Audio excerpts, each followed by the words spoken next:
श्रीराम समर्थ। ब्रह्मानंदं परमसुखदं केवलं ज्ञानमूर्तिं द्वन्द्वातीतं गगनसदृशं तत्त्वमस्यादिलक्ष्यम् एकं नित्यं विमलमचलं सर्वधी साक्षिभूतं भावातीतं त्रिगुणरहितं सद्गुरुं नमामि। भगवान गुरुदेव, आपल्या चरणकमली आमचे शतशः प्रणाम असोत। आम्हा संसारी लोकांच्या आत्मकल्याणासाठी अहोरात्र झटणे हेच आपले जीवनचरित्र होय। आम्ही आपले खरे मानसपुत्र आहोत। आपण भगवंताचे नामधन आमच्यासाठी ठेवले आहे। त्या नामात गोडी उत्पन्न व्हावी आणि आमचे मन नामात रंगून जावे, हीच आमची आपल्या चरणी एकमेव प्रार्थना आहे। जय जय रघुवीर समर्थ।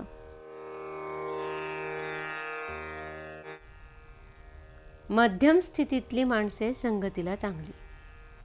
एका गावात चोरांची एक सभा भरली।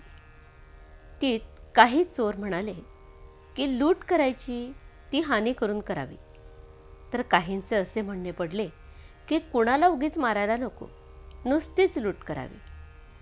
पण लूट करावी असे सर्वांचेच ध्येय होते, तसे आपले होते। एक म्हणतो व्यवहारदृष्ट्या प्रपंच करावा, दुसरा म्हणतो तसे नव्हे, योग्य अयोग्य पाहून प्रपंच करावा, तर तिसरा म्हणतो स्वतःचा स्वार्थ साधून प्रपंच करावा। परंतु देवाचे अधिष्ठान ठेवून प्रपंच करावा असे कुणीच म्हणत नाही। सगळ्यांना प्रपंच हवा आणि देव असला तरी चालेल, म्हणजे प्रपंच तेवढा खरा असे ते मानून चालतात। देवाविषयी मात्र त्यांच्या मनात संशय असतो। वृत्ती कितीही अस्थिर असलेली त्यांना चालते। दारू पिऊन बेहोश झालेला माणूस मनाला येईल ते गाणे गातो।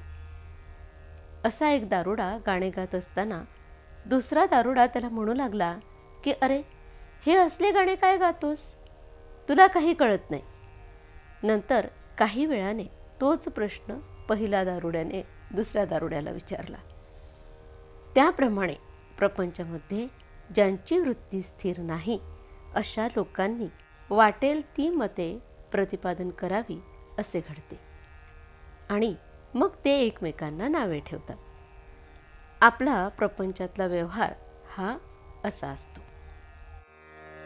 आम्हाला बंधने नकोत असे म्हणणारे लोक वेडेच समजले पाहिजेत। समाज हा बंधनांशिवाय राहूच शकत नाही। खरोखर नोकरीमध्ये फार त्रास नसेल तर ती मालका इतकीच सुखाची असते। उलट कित्येक वेळा मालकीमध्येच फार त्रास असतो।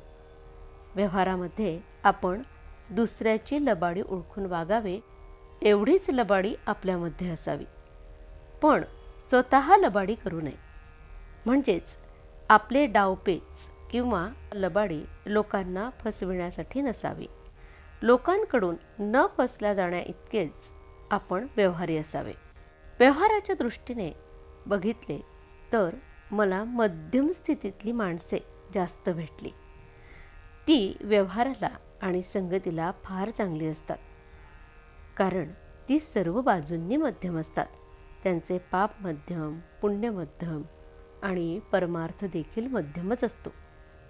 असा मनुष्य वेळप्रसंगी कर्जबाजारी झाला तरी चालतो, पण कर्ज किती असावे, तर या महिन्यात देऊन टाकता येईल इतकेच।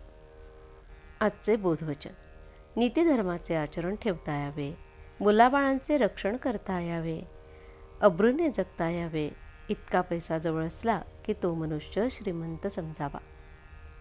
जानकी जीवन स्मरण जय जय राम। श्रीराम समर्थ।